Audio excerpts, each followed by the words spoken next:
Good evening, and shall we start? Sorry, I'm a little late.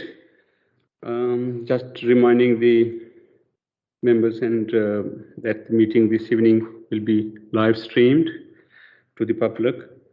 Any exempt items on the agenda will be taken at the end of the meeting, and the live stream will cease prior to the meeting moving into private. There might be a short delay. A recording of the public part of the meeting will be available on the council website within 24 hours of the meeting. Attendees are required to wear masks on entry to the public into the building and meeting room, but may remove them when seated. Would everyone in the hall ensure that they have scanned their mobile phones on the QR NHS COVID app at this entrance? Is it really matter now, or this is yeah, okay? Would members and officers please remember to switch their microphone on when speaking and speak directly into the microphone and switch off when finished speaking. Can all those who have joined the meeting using the Skype meeting links please use the conversation box on your screen for questions and comments. Switch off mobile phones or put on silent mode if you need to use your mobile during the meeting. Please leave the chamber and return when finished. So that is the announcement. Okay. Apologies for absence. Councillor Nichols, Chair. Okay. Minutes of the last meeting in July 14th, 21. Agreed? Okay, thank you. Section 106, Local Government Finance Act. Non-applicable, Chair. Okay, thank you. Any disclosure of interest? Item number 7, I think it's 7, yeah. My husband works for the taxi trade, so I'm just going to disclose that. Okay. Is that okay, Bert? Am I? Sorry? I'm just asking Bert, is that, I'm just. It's okay, I think, as long as you have. No. No, okay, thanks. Thank you. Okay. Okay. Urgent business? None, Chair. Okay. Okay, so reference from other committees and other bodies? None? None, Chair. Okay. Okay, request for Hackney Garage alternative vehicle conditions. That's Tony, yourself? Thank you, Chair. Thank you, members. I'll be as succinct as I can be. I know that some members have got to be away for another meeting at 7 o'clock, so I'll keep this as short as I can. So as announced, this is a request for an additional set of alternative vehicle conditions for Hackney carriages. You have the report in front of you, which I hope is self-explanatory. Just to touch on some key points, as members are, I'm sure, are aware, the current Hackney carriage fleet is an ageing fleet and has challenges with regards to the changes with regards to low emission areas and obviously keeping their vehicles up with the latest emission standards. As a result of that, we have had a request from the Hackney carriage trade to consider additional, and I'll stress that point, it's additional set of conditions over and above the provisions that we have in place within the policy. We already have conditions for the iconic black cab that everybody recognises, and also what I would describe as the sort of the van conversions for the sort of things like the Mercedes Vito. The proposal in front of you looks to introduce a smaller, what we're calling a mid-range size of vehicle. That will continue to be 100% accessible, wheelchair accessible, but because of its size, there are some limitations and they're listed out in the report. There is some financial and emissions information at 7 and 8, which is there for your consideration. But basically, the main changes are that some of the smaller range of or mid-size range of vehicles may not be able to accommodate a bulkhead screen, which is the screen that you tend to see with the bigger vehicles. the conditions would allow, potentially, if the driver wants that or the proprietor wants that, for a passenger to sit next to the driver, which isn't currently permitted.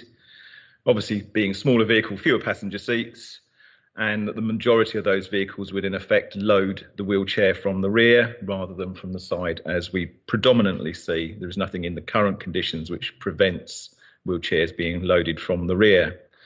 On that basis, there is a set of conditions that are drafted, and they are before you at Appendix A. To touch on the equalities element, just to say that the council, since I think it's the mid-80s, has had a provision for 100% wheelchair accessible vehicles.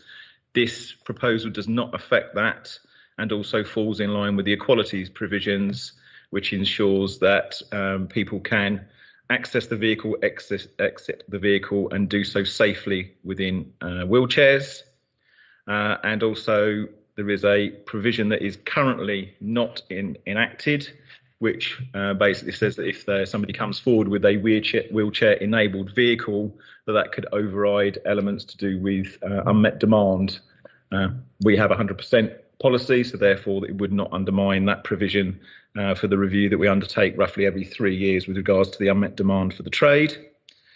So with regards to the conditions, we did consult out with a range of all the licence holders, the trade operators, and the public.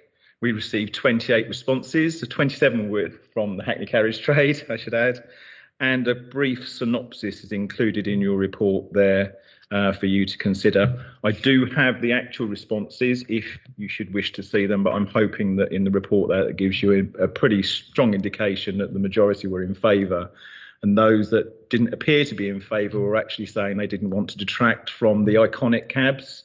And that's not what we're suggesting here. To be absolutely clear, this is an additional, so this will be a third set of conditions that will sit under our policy, which would allow the trade to have more choice, and they could have smaller vehicles should they wish to do so. It doesn't prevent them from having the alternative vehicles, the larger ones, or the iconic black cabs going forward.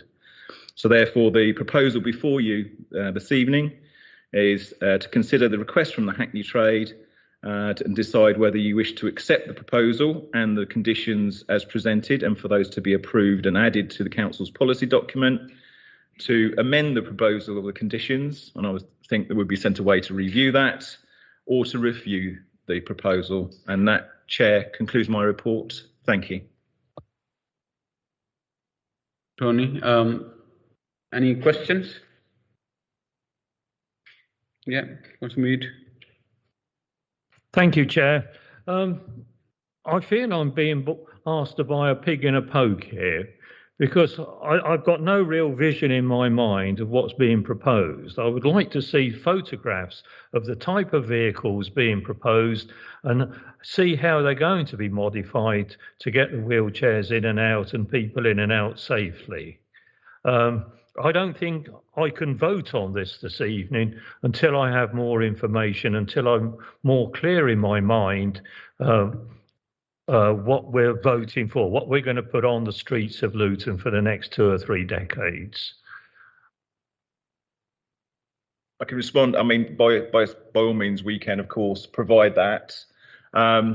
Basically, I think the easiest description for you to put it into your mind's eye, at the moment you have the typical large van adapted vehicles. You have the smaller mid-range size vehicles, so what would tend to be things like the Berlingo, and there's equivalent VW size vehicles. They will be that next step down. We're not suggesting we're going to the really small vans, basically, because they are van conversions, but they are the next size down. So they'll tend to be 5 seats, not 7 seats, and the wheelchair will load from the rear. I think the benefit for what's being proposed today is that actually it will improve the vision for the fleet. As I say, we've got, if you look at the Euro standards in the report there, with the current fleet, you can see that out of the 165 vehicles that we have, we've got quite an aged fleet, starting as old as 1997. And actually, if you look at class 2, 3 and 4 for the Euro standards going up to 2010, I think there's about 130 vehicles that fall in within that category, considering we've got 165. So obviously these would be new vehicles, new safety features, and obviously would look a lot better on the street. So I'm hoping that might help set that in your mind's eye.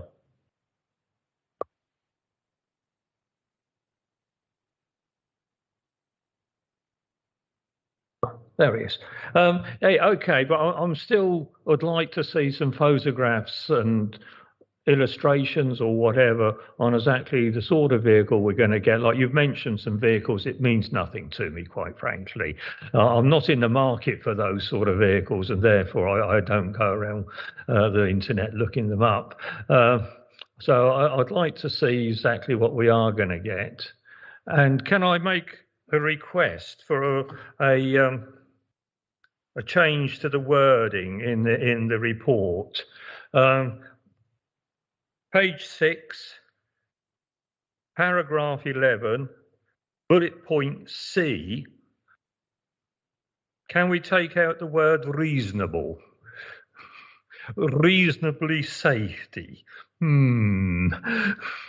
Yes, can we take word reasonably out, please? I'd love to, but that's the way that the actual legislation is drafted. So I have quoted it verbatim from the legislation. So it is as quoted in section 160. So I could do many things, but probably not change primary legislation. The Legislation Equality Act 2010. Okay, well, if it's chiselled in stone, it's chiselled in stone, but reasonably safety and comfort. Comfort, I don't mind. Safety, it's a no-no for me.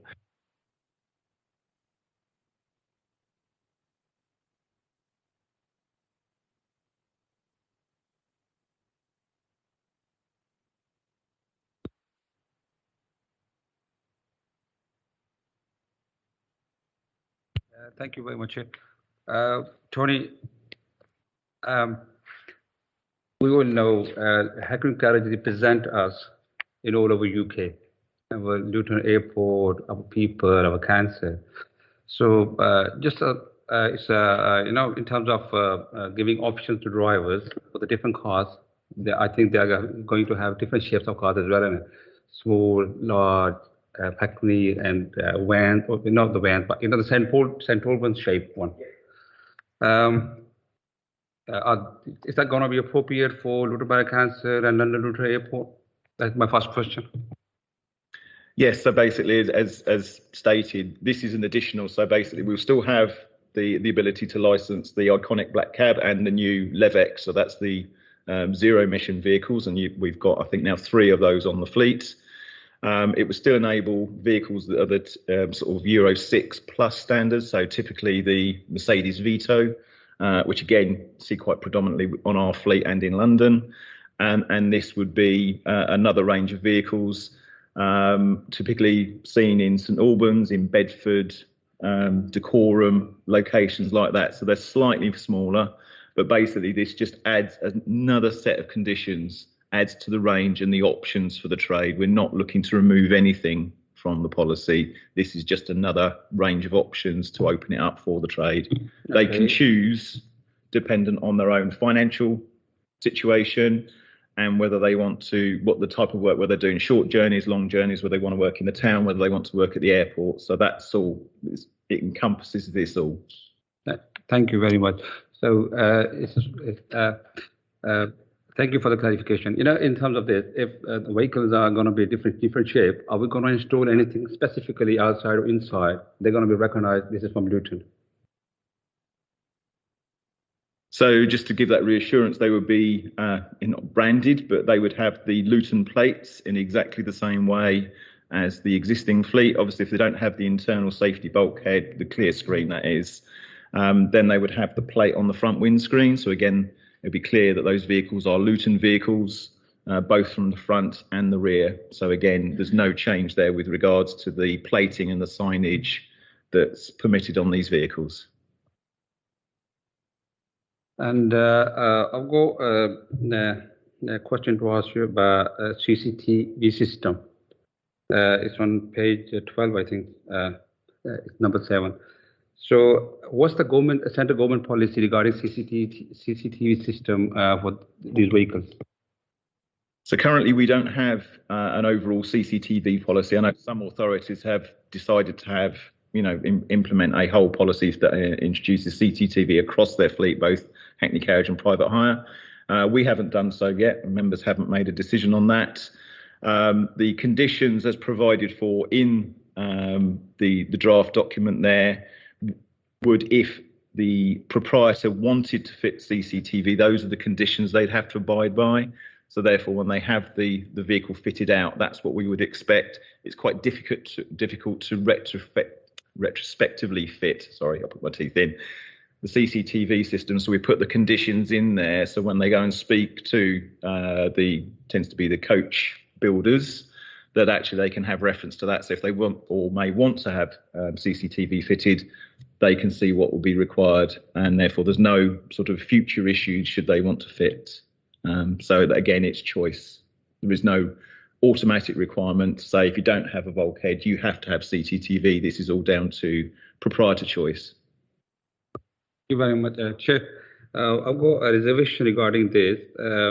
In terms of CCTV camera or system in the car, I think it should be optional for drivers. Optional for drivers. If they, if someone wants to have it for the safety, then he or she can have it. But if they don't want it, they should have this option, because I think it's government policy is not clear yet. So it's up to you, or Tony. How do you?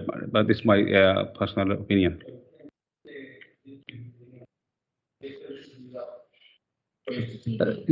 What? Sorry.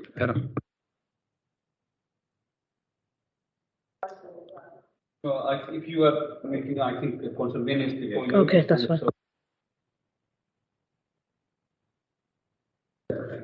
Thank you, Chair.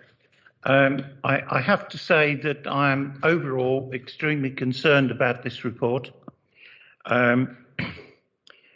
for various reasons.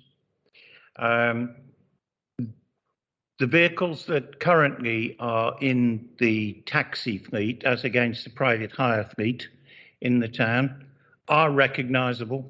Some of these other vehicles will not be similarly recognisable.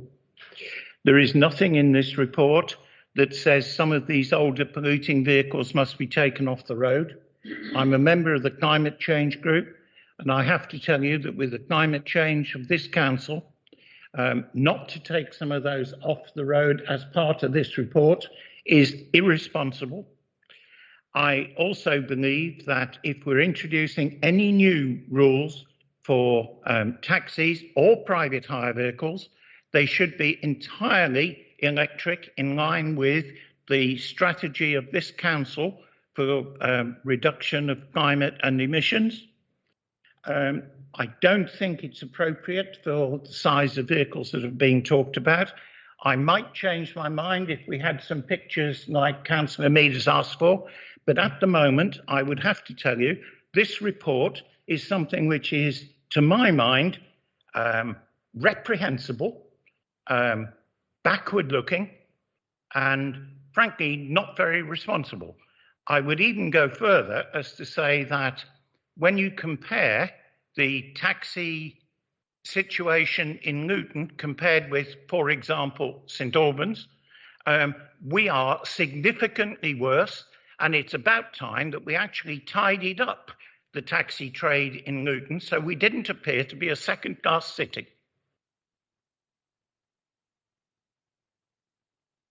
May I just respond to a couple of those points? So initially, when we were in discussion with the Hackney Trade, we did look at putting this report together with a new emissions policy for the fleet. As I touched upon earlier, the majority of authorities up and down the country have gone now for a minimum standard of the Euro Class 5 standard. So that would be vehicles from 2011 onwards. Given the age of the fleet and the impact that it would have on our trade as it stands currently, this is why we have brought this report forward in advance of any emissions policy, because actually, let's say that'd be 130 vehicles out of the 165 vehicles that will be wiped out by an emissions policy of that standard. This report would then allow a lot of those vehicles to be transferred to newer Euro 6+ standards to improve the emission standards within the town. to again pick up on in other areas, etc., as you quite correctly stated, and would allow a significant improvement for the trade and aesthetically in Luton as well. So that's why we chose not to bring the two together, because actually we realised what the massive impact that would have for the trade, for the families, if we were to wipe out 130 proprietors in one go. This is really a stepped approach, and we are looking forward, because actually this is the route that we want to take. And when we come to the emissions report, we will be doing that very much in consultation with the whole climate change agenda. And we would then hope that if this report was approved, then actually when we come to do that, we will be in a much better place with regards to the Euro standards for those vehicles, and therefore minimise, I wouldn't say that it will remove all the impact from the trade, but it could minimise the impact for the trade and also for the public, because obviously if we take 130 Hackney carriages off the street, that impacts on those people that will be looking to hail a cab and or go to a rank to get one. So that's the reason why we haven't done it in tandem. I hope that helps. May I come back, please, Chair? I think the fact that the licensed cabs, because that's what we're talking about here, not private hire cars, that the licensed taxis, the licensed Hackney cabs, should, in my opinion, be at the absolute least Euro Class 5. If I was driving a vehicle today which was not at least Euro Class 5, I would feel that it was more than due that I'd change my vehicle.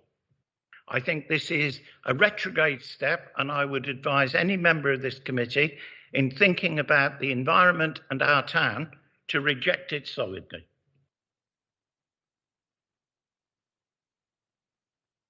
Thank you. Thank you for the points that you said. I do look forward to the emissions report. I had a question regarding so the bulkhead, in my belief, is the screen, isn't it? Okay, so do the drivers, because I'm not clear, do the drivers get a choice if they get to install the screen or the CCTV? Because I think if we could just add it in here just to make it a bit clear, and then dependent on government policy. Obviously, if central government introduce it and it's mandatory, then it should be. But I think until then, I think it should be optional based on the drivers. Yeah, so that's why we haven't been too specific with this, because actually this will give drivers, so it depends on the make of the vehicle. Some of the smaller mid-range vehicles would allow to have a safety screen, that clear screen fitted.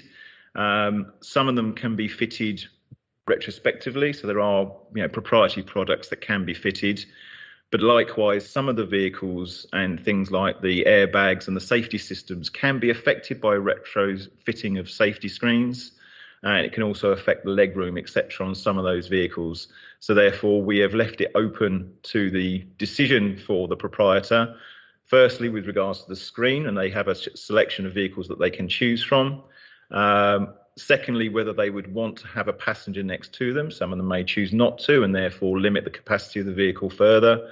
Or if they choose not to go without or choose to go without the screen, then they would have the ability to have CCTV, which is why we've included that baseline set of conditions, which would allow them to do that so that they don't then find problems later on. So we've tried to not limit any of the options available. We've tried to give them the broadest choice possible, and also not to limit the choice of the vehicles that are out there, because each manufacturer, each coach builder are all slightly different. So we did that work at the beginning to make sure that we didn't preclude any of those from the mix. Hope that helps. Just wanted to come back. Can we just, I think maybe adding a little bit something there that it's all optional, because I feel like when I read the report, I thought that, oh crap, you've got to have either one. So when it says about the CCTV system instead of a bulkhead, it make that an option.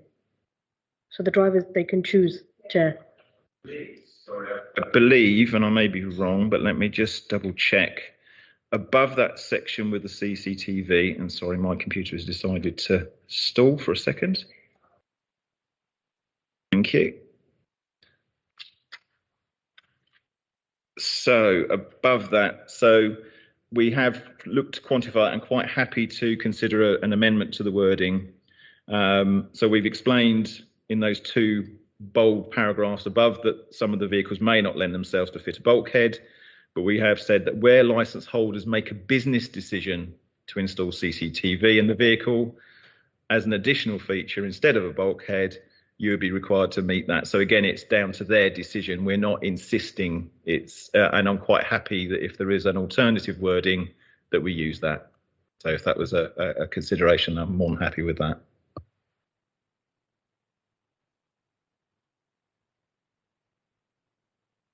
What's that, Hannah? What about business decision of their choice? Yeah, I think that would sound, it's more clearer at least. I mean, I think that would be an idea, definitely. Because I can understand what you've just said. I do, but I think if it's in black and white, it'll just make any future what the trade does decide to do. It's just there for him if in future for any disputes or any, you know, clarification. So yeah, if the committee was minded, then yes, we're happy to make that amendment. So is that about which one is that? So Which one? What? it's like straightforward, two votes. Yeah. Yeah. So instead of a bulkhead, you're required to meet CCTV system conditions. Both. Compare on that. yeah. Sorry, what did you say, Hannah? You Want to make a business decision to install the CCTV as an additional feature instead of a bulkhead. So that the word optional. instead, yeah. Yeah, just putting it somewhere. Or. Optional. Yeah. We're just reading here. Optional, something optional. The instead word implies that you need the CCTV. Yeah, you either one or the other. So can you amend that? Yeah. We can certainly look to amend that if if you're looking to take this forward, then we will make that clearer and ensure that can also be written into the overall policy document that sits above this to make it clear as well. So we can do both. Yeah, that'd be great. Thanks, Tony. But can you make note of that?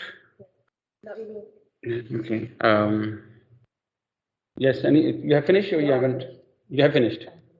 Simon, you want to add anything? No, just thank you for the report. Now, I was just going to, my query was with regards to that also, just whether financial implications, though, it's down to the choice of the Hackney carriage drivers, what option they do take. Obviously, safety is utmost important, so they should have something in place, but obviously they should decide what feature.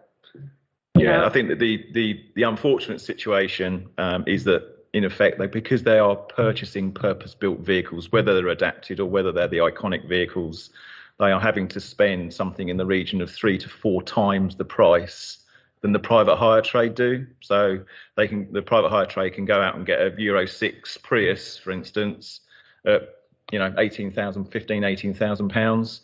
You're looking at a Euro 6 or even a Levic, the ultra low emissions vehicles, £65,000. That's a significant investment, and obviously with the current economic situation for the trade at the moment, they quite understandably want to know that they're going to get a return on it. So obviously this is why we're trying to broaden the choice as part of an overview as well. But yeah. Thank you, Tony. That's fine.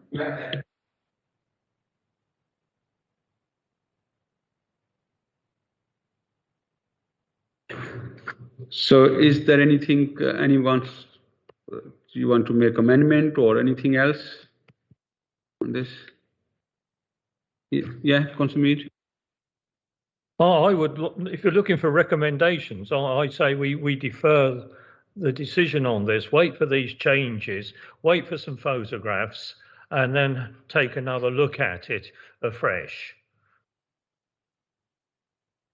So did you say it's been not escalated, but been brought forward, this report? Sorry, Tony.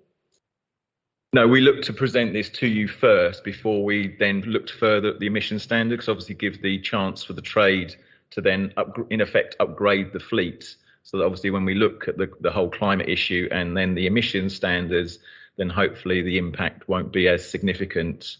But as I say, obviously there is you have, and I'm sure Bert would say that you have the option to be able to vote today.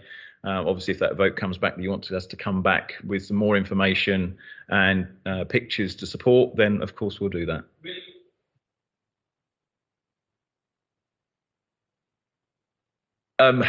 The only thing I would say is that they have been waiting a period of time, certainly in the pandemic. Yeah, it would be a delay to the process, and it would also then potentially delay us going forward with the emissions work as well. But yeah, we can factor that in. Okay, Councillor Mead, if you want to put forward the delay and this proposal, then probably we can vote on that. Yeah, so I would like to make that a formal proposal that we delay, wait for this additional information to be written into the report and then take a fresh look at it and hopefully then pass it. But at the moment, I feel I can't vote for it on the grounds that I'm buying a pig in a poke. I don't know what I'm voting for. Second by?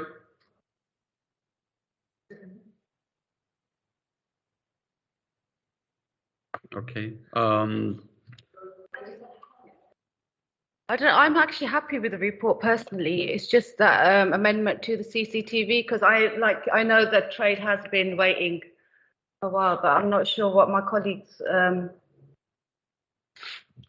Okay, we've got the proposal and the second, which has been seconded. Do you want to take a vote on this before we carry on? We will carry on the yeah. Oh, okay, sorry. So all those favoring the proposal. In terms of my colleagues, how long is that going to be delayed for anyway? If they're asking for the more information, it's the next committee can be. I'd be looking to Bert. So I don't know how many items you've got on the next committee.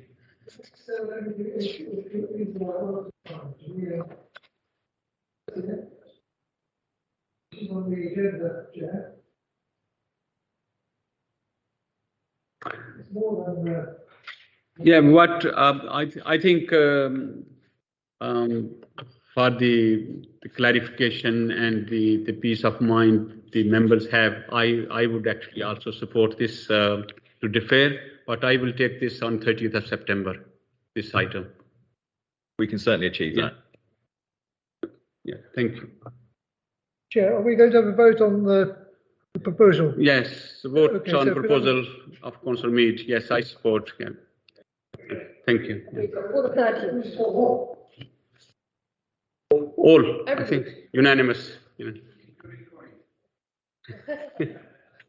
So that, if you can also note that item will be actually presented on 30th of September. Okay. Thank you. Thank you.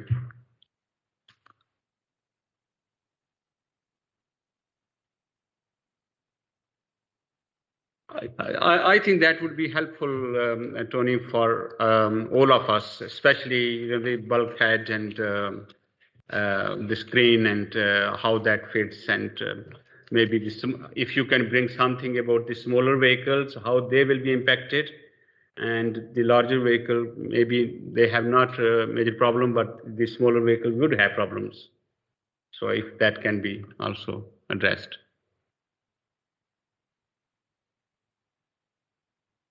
It's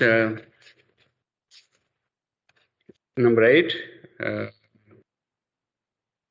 Who is going to Toby? Okay.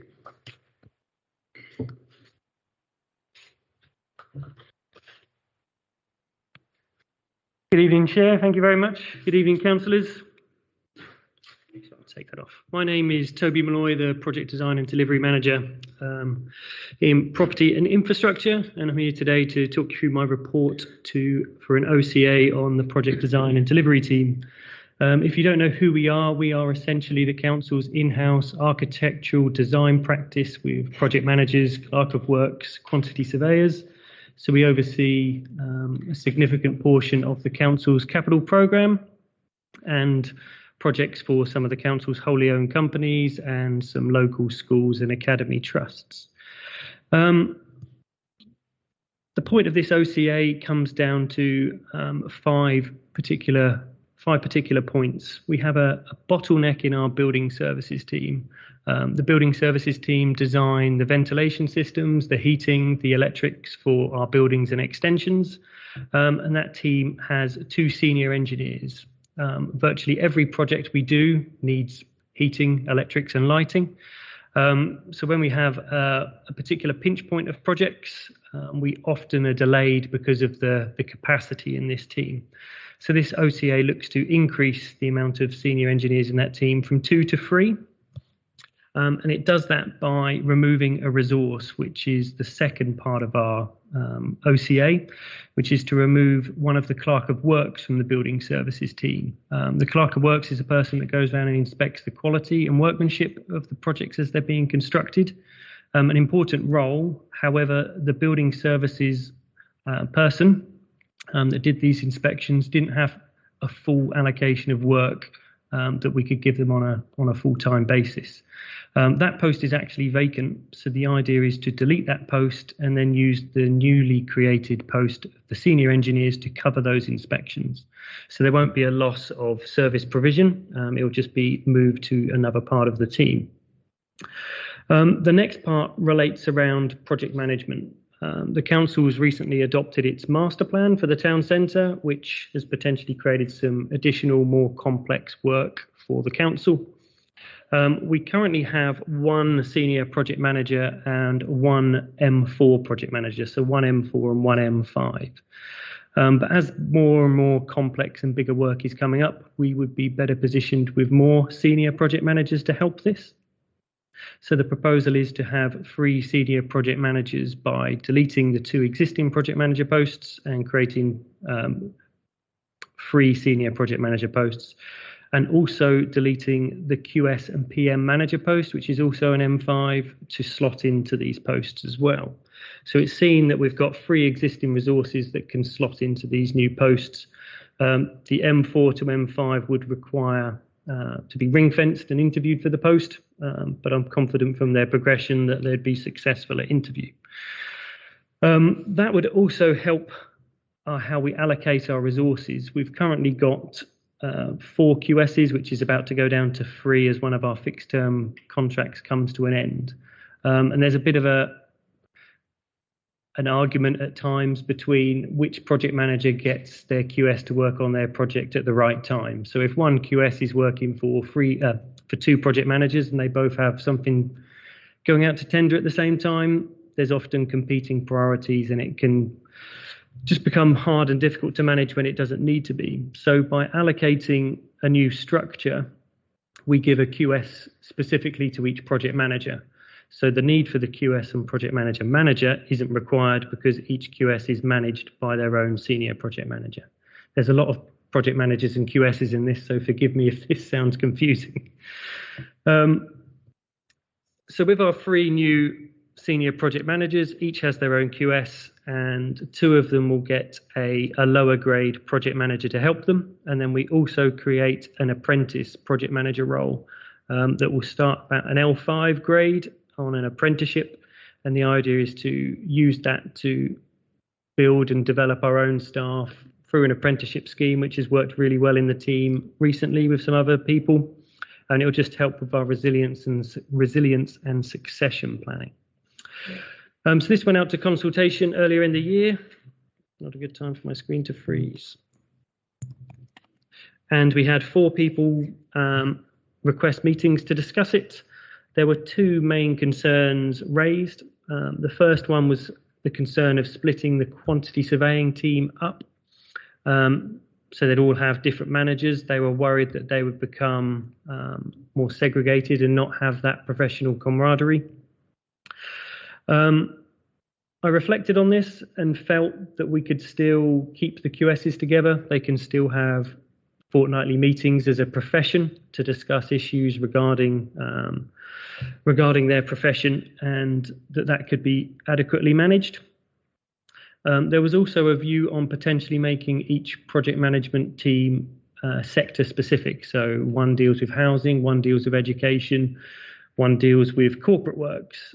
Whilst I see the logic in that, I think one of the good things at working at the council is the variety and interest in projects we have. If you're pigeonholed into just doing housing all day, it might not be as an attractive place to work. So I think we'll try and keep that flexibility and variety in our work for our staff going forward. So reflecting on the consultation feedback, there's no fundamental change to the OCA. However, there's a couple of management practices we can do in there to make sure we keep our staff happy, engaged and productive. So the proposal has one risk of redundancy. As mentioned, there is a minor cost saving in salary of about £7,000 a year. And overall, the restructure will help give us a better allocation of resources to deal with our future workload. So the recommendation is the committee approve us to begin implementation of this OCA. Thank you very much. Thank you. Any question? Yeah, Councillor Wynne. Yeah. Just one, just very slightly. It seems to me that the proposals that you're putting forward seem pretty reasonable, to be honest. What's the view of human resources within the council on the proposal?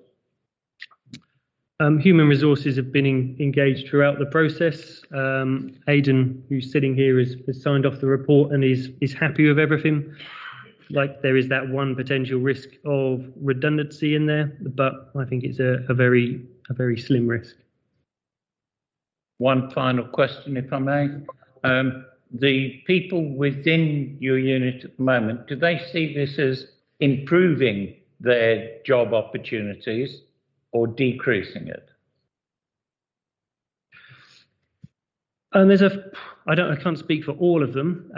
There's a couple of people who've asked how they can continue to progress further up. And when we initially did our job descriptions for the apprenticeship scheme for the project manager, I did it from L5 to M2.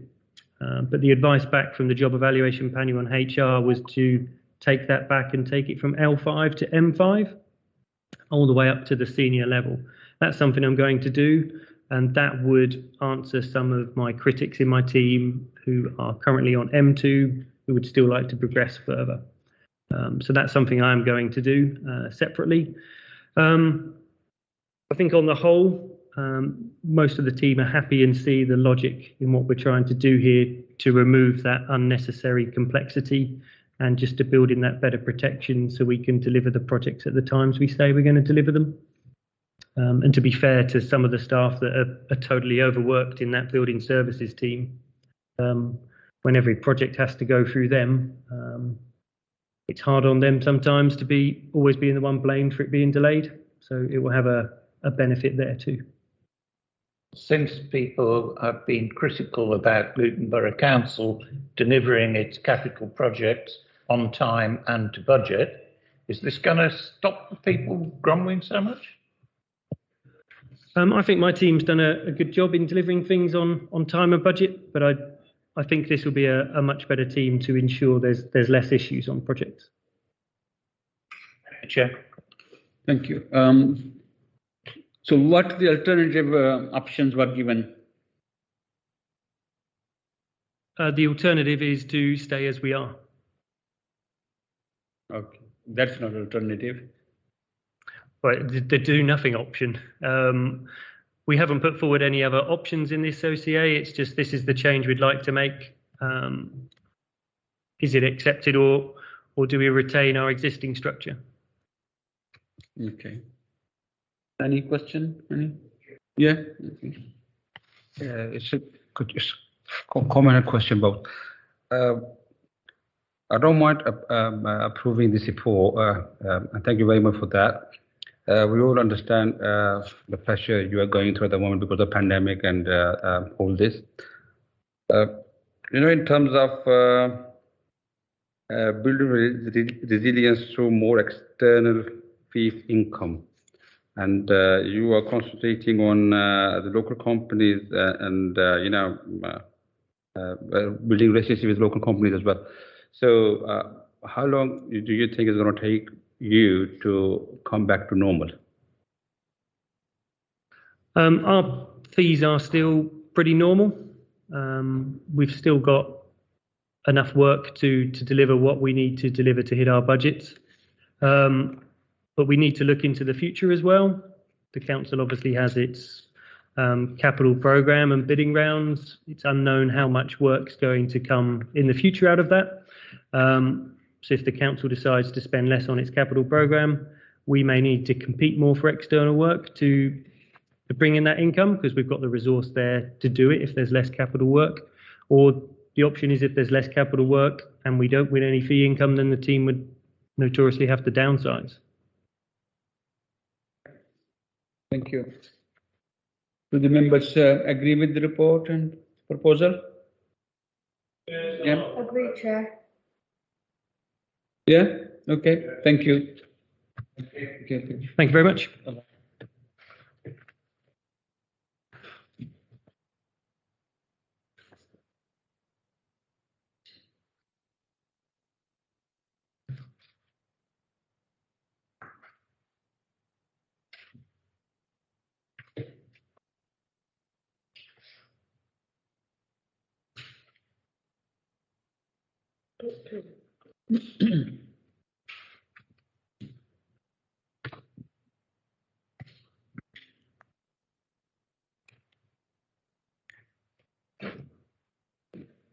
you.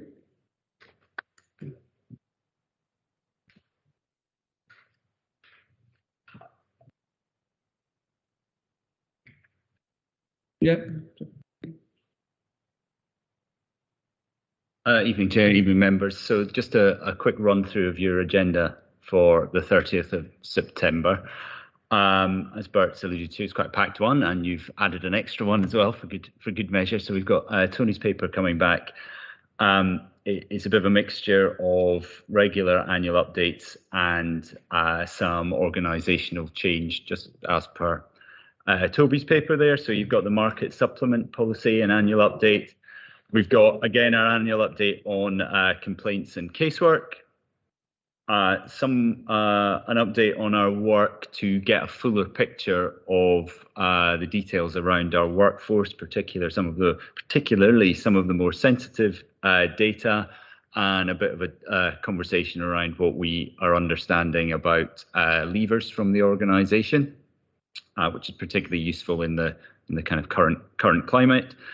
And then we have two substantive items on proposed changes in structure within services, public health and our customer services service, both which have obviously been quite significantly affected over the past 18 months through the pandemic. And then a final point which came from the last meeting was around waste services and your requests for some more detail around and briefing around some of the finances that underpin that. So Vicky's going to be coming back with some more detail on that. So hopefully you're content with that. If there's anything else, please do let us know. Chair, since the paper were published, there's a couple of updates that Aidan may not be aware of. So as it is, two of the items there, the annual complaints casework has now been put back to the December meeting rather. And the garden waste, I think there was a question from one of the members wishing to see details of the finance. This item is actually going to the Overview and Scrutiny Board to be scrutinised, and it has been suggested that this is more suitable to go to the Scrutiny Committee, and the one member who asked for the question could be invited to attend there, as opposed to having a substantial item here, because financial issues are not particularly within your remit, having already approved the item at the last meeting. Which item?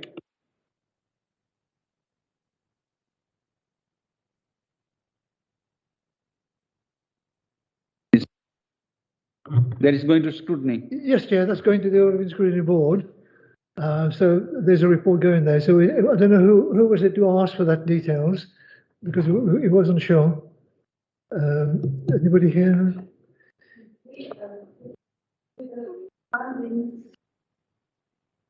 Can't remember now. It was the garden waste, wasn't it? It was the garden waste. We couldn't. Yeah, We Chair, wanted to see. the remit of this committee is to approve the recommendation, which you did. So the details of the finance, it's something that obviously it doesn't need to come back here. If it's only one member who wants to know, they can attend the Overview Scrutiny Board. I don't remember who it was who asked for it, but I think the essence of it was that if I remember correctly, there was a proposal that came to this meeting to effectively increase the number of people who were doing waste collection. And I therefore suspect that it was just a simple question of somebody having asked, does the whole thing make economic sense to add the other people? But to be perfectly honest, I can't remember the detail, but I imagine that was all it will have been.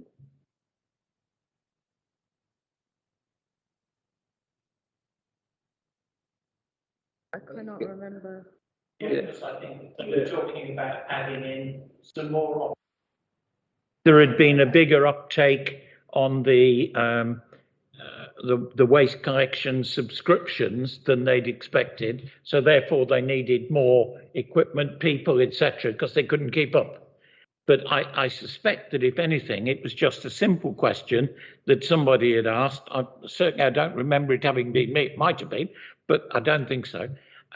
But the obvious question to ask is if we're adding in another waste collection vehicle and some more people, does that actually tie in and does it actually pay for itself?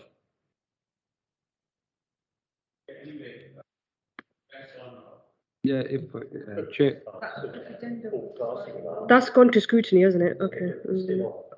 Yeah. Yeah, towards the taxi one will cover the annual complaints one, wouldn't it? So yeah, then we've got a pretty packed agenda. So I think with that it looks fine. Because we'll have 1, 2, 3, 4, 5 items on the next one then, basically.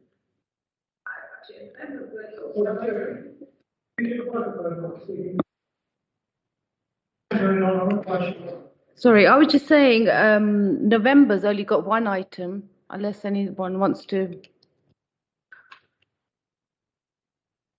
1st of November, there's only additional staff resource for the Vale on. The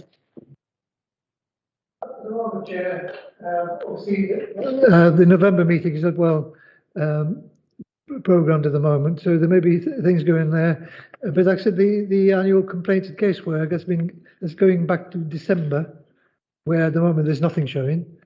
And obviously the garden waste, because you've already made the decision, whatever the questions were about the finance. So that is a matter for the Overview Scrutiny Board now to scrutinise the issues that are perhaps contentious among some members. But can you actually find out what the question was asked and circulate to the members? That, like I said, it was around what the somebody I think said what the finances look like. I think if you actually trace that question and circulate to the members, I think that would be helpful. I will try and do that, but like I said, in terms of the response to the question, that's going to be part of a report to the Overview Scrutiny Board. No, I'm not bothered to. The Scrutiny Board is separate. We just want ourselves to clarify that who has asked the question and what was the question. Yeah, and then if we want to sit on the scrutiny, we can. If they want to take the Scrutiny Board, that's fine. That's not a problem for us. Yeah.